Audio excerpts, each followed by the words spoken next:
Perkenalkan, nama saya Chris David Lapian dengan NIM 23304019. Saya akan membahas materi tentang teori ekonomi makro yang dibimbing oleh dosen pengampu saya, Encik Beatrix, SE MSI. Seperti yang kita ketahui bersama, pengertian ekonomi makro merupakan salah satu ilmu yang telah berkembang sejak zaman peradaban kuno. Dulu dari mulai bentuk yang paling sederhana, ilmu ekonomi berkembang menjadi lebih kompleks dan terstruktur seperti saat ini. Membahas ilmu ekonomi memang tak akan cukup waktu kita hal tersebut karena ilmu ini memiliki cakupan yang sangat luas dan berkembang cukup cepat. Salah satu jenis studi pada dunia perekonomian yang populer diperbincangkan adalah ekonomi makro. Apakah itu ekonomi makro? Sebelum membahas tentang ekonomi makro, kita menyamakan persepsi terlebih dahulu mengenai apa itu ekonomi. Kamus Besar Bahasa Indonesia KBBI memiliki dua definisi terkait hal ini. Definisi pertama yaitu ekonomi adalah ilmu tentang produksi dan distribusi, konsumsi barang, serta berbagai masalah yang bersangkutan dengan itu seperti tenaga kerja, biayaan, dan keuangan. Cabang ilmu ekonomi, ekonomi mikro dan makro. Dua cabang utama dari ekonomi adalah ekonomi makro, makroekonomi, dan mikroekonomi seperti tercermin pada namanya. Kedua teori pun bertentangan kontennya. Secara singkat, ekonomi makro memfokuskan studinya pada ekonomi secara menyeluruh dan total, sementara ekonomi mikro merupakan studi yang menyoal unit ekonomi secara perorangan. Sementara itu, mereka menganut teori ekonomi mikro memberikan penekanan analisisnya pada perilaku perorangan atau individual.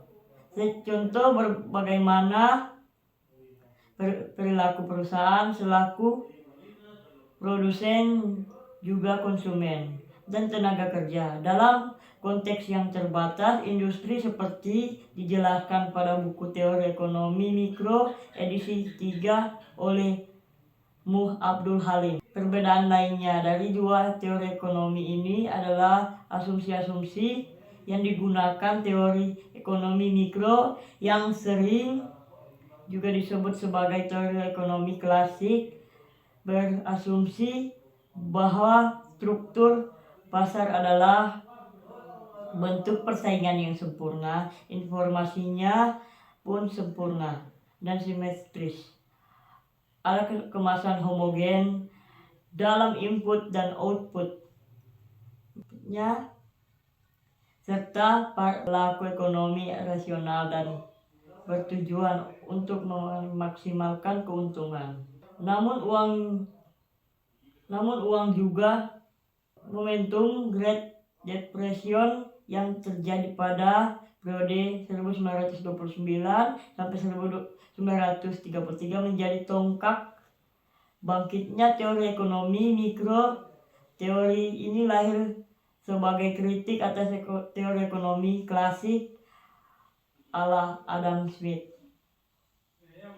Ekonomi makro ini dipelopori oleh John Maynard Keynes. Karena itu mengikut teori ini kemudian disebut dengan Keynesian.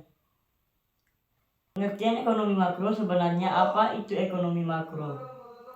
Sesuai dengan namanya, ekonomi makro mempelajari ekonomi secara keseluruhan. Studi berkebalikan dengan asumsi para ekonomi yang khusus belajar pengusung teori ekonomi mikro. Kaum Keynesian beranggapan bahwa struktur pasar memiliki kecenderungan yang monopolistik dengan informasi asimetris dan tak sempurna, input dan output yang dijadikan pertukaran juga beragam heterogen. Keynesian yang berasumsi bahwa uang tidak hanya dianggap seperti alat transaksi saja, namun uang juga dapat dimanfaatkan sebagai alat penyimpanan nilai, dan demikian uang sangat mungkin digunakan untuk mendapatkan keuntungan melalui tindakan yang spekulatif.